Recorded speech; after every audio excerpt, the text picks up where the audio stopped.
తాకట్టులో ఉన్న బంగారాన్ని విడిపించి ఆ రోజు ఆన్లైన్ రేటుకే మేము కొంటాం. Sharma gold company.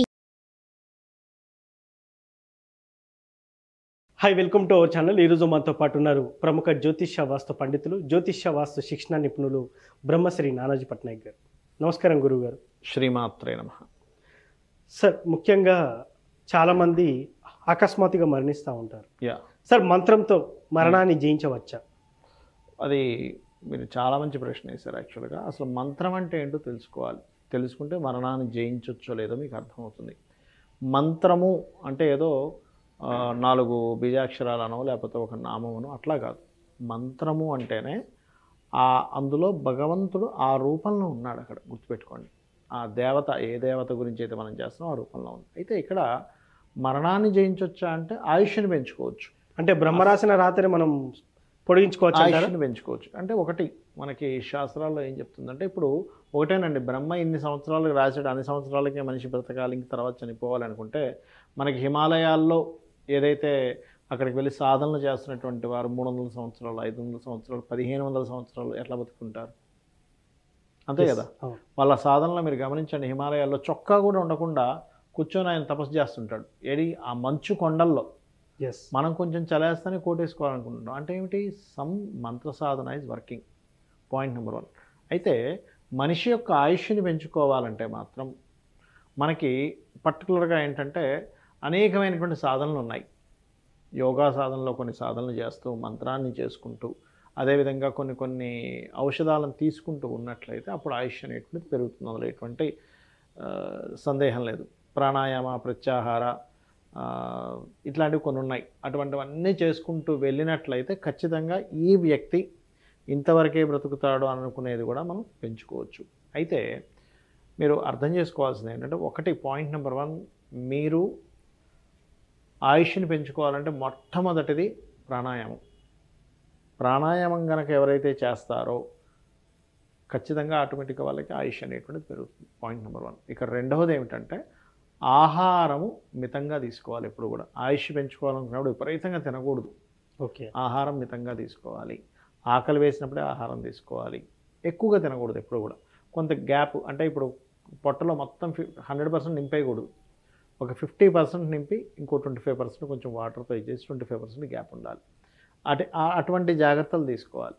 అప్పుడు మీకు ఆయుష్ అనేటువంటిది పెరుగుతుంది. అయితే ఇక్కడ సర్వసాధారణంగా జ్యోతిష్ శాస్త్రరీత్యా ఆయుష్ ఎందుకు ఉండదు మనిషికి అంటే, లగ్నం కానీ, అష్టమం కానీ, 3వ స్థానం కానీ, మారక స్థానాలు అంటారంటే ఈ లగ్న, అష్టమ, తృతీయ స్థానాలతో పాటు దశమము, 2, 7 స్థానాలు కనుక ఒకటేసారి యాక్టివేషన్ అయితే ఆ జాతకుడు ఆ యొక్క సమయంలో మరణానికి సమీపంలోకి వెళ్తాడు. This is the astrological calculation. అయితే వీటన్నిటిని జయించేది ఏ స్థానం అంటే పంచమ స్థానం, మంత్రస్థానం. కేవలం పంచమం మంత్రస్థానమేనా అంటే కాదు. మంత్రస్థానంతో పాటు నువ్వు ఆనందంగా ఉండేటువంటి స్థానము. అంటే ఆనందంగా ఉండడం అంటే ఏమిటి? ప్రతి విషయాన్ని నువ్వు ఆస్వాదించగలగాలి.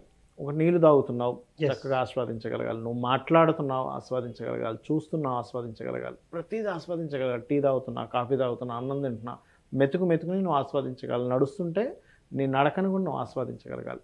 ఎప్పుడైతే నువ్వు ఆస్వాదించగలుగుతావో నీ ఊపిరిని కూడా నువ్వు ఎప్పుడైనా ఎవరైనా కనీసం వాళ్ళ ఊపిరిని ఎప్పుడైనా అబ్జర్వ్ చేశారా? కనీసం చేయలేదు, చేయం మనం. దాన్ని కూడా ఆస్వాదించగలిగితే నీకు నీ యొక్క ప్రాణం మీద, నీ ప్రాణశక్తి మీద నీకు పట్టు పెరుగుతుంది. గుర్తుపెట్టుకోండి. అలాగే మరొకటి ఏంటంటే, మనకి ఇందులో ఎవరైనా సరే ఆయుష్లో ఏదో ఎవరికైనా చెప్పారు, జాతచక్రం చూసి ఏమండి అష్టమ స్థానం పాడైపోయింది, 3వ స్థానం కూడా, ఊపిరి స్థానం కూడా పాడైపోయింది, లగ్నం పూర్తిగా పోయింది లేదు అని ఎవరైనా అన్నారనుకోండి, వాళ్ళు చేయవలసిన సాధన ఏమిటి? మనకు శాస్త్రాల్లో కానీ లేకపోతే గతంలో ఉన్నటువంటి చరిత్రలో కానీ ఏం చెప్తుంది అంటే కాళీ సాధన. కాళికా అమ్మవారి సాధన ఎవరైతే చేస్తారో వారు దీర్ఘాయుమంతులు అవుతారు. అంటే ఎప్పటి వరకు కూడా బతకగలుగుతారు. వాళ్ళు ఉన్నంతకాలం ఉండగలుగుతారు.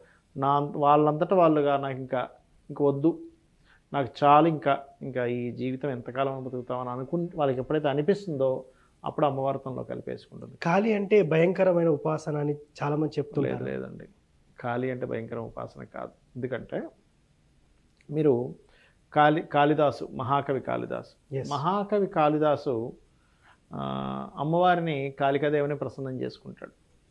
అయితే అమ్మవారిని ప్రసన్నమయ్యాక విద్య అడుగుతాడు. విద్య జరిగినప్పుడు ఏమవుతుంది, అదే అమ్మవారు శ్యామలగా మారుతుంది. ఓకే. శ్యామలగా మారినప్పుడు శ్యామల దండకం చదువుతాడు ఆయన. ఎస్. ఓకే. ఇప్పుడు కాళికాదేవి భయంకరమైనటువంటిదే అయితే విద్యను ఎందుకు మళ్ళీ శ్యామలగా మారేందుకు విద్యనిస్తుంది? అమ్మవారు భయంకరం అని కాదు. ఇక్కడ ఏమిటంటే మనకి పుర్రెలు ఉంటాయి అమ్మవారి దగ్గర, అలాగే చేతులు ఉంటాయి. అవునా? ఎస్. అంటే ఏమిటి? చేతలు. నువ్వు చేసేటువంటి నీ యొక్క కాలంలో కాలగర్భంలో అన్నీ కూడా ఆవిడ కాలగర్భంలో కలిసిపోవాలి. ఇక్కడ ఏమిటంటే అమ్మవారిని ఎప్పుడైతే నువ్వు స్మరిస్తూ ఉంటావో అందరినీ ఆవిడలోకి తీసుకునేది కాబట్టి ఆవిడ మీకు కాలంలో ఇంకొంతకాలం ఎక్కువగా బ్రతికేటువంటి అనుగ్రహాన్ని ఇస్తుంది. ఖచ్చితంగా 100కు పైబడి బతకచ్చు అంటారా? అంటే చిన్న సందేహం. మన ఆయుష్ 80 వరకే ఉండొచ్చు. నేను ఉపాసన చేస్తాను, అదేవిధంగా మీరు అన్నట్టు మంత్రం జపం చేస్తాను, బతకచ్చా? 100కు పైబడి. ఫస్ట్ మీరు మీ మైండ్ బిలీవ్ చేయాలండి, నమ్మాలి. మీ మైండ్ ఫస్ట్ ఏం చేయాలంటే స్ట్రాంగ్గా బిలీవ్ చేయాలి. ఏదైనా సరే మీరు ఒక సీఎం అవ్వాలనుకుంటున్నారు, బిలీవ్ చేస్తే సీఎం అయిపోతారు. పిఎం అవ్వాలనుకుంటున్నారు, బిలీవ్ చేయాలి ఫస్ట్. నేను అవ్వగలను, దానికి స్ట్రాటజీ ఏంటి? ఇప్పుడు మీరు 100కు పైగా బ్రతకగలనా అని అడిగారు. ఎస్. ఫస్ట్ మీ మైండ్ 100కు పైగా బ్రతికిన వాళ్ళు ఉన్నారా లేరా? 100% ఉన్నారు. 200, 300, 500, 1000, 1500 బ్రతికిన వాళ్ళు కూడా ఉన్నారు.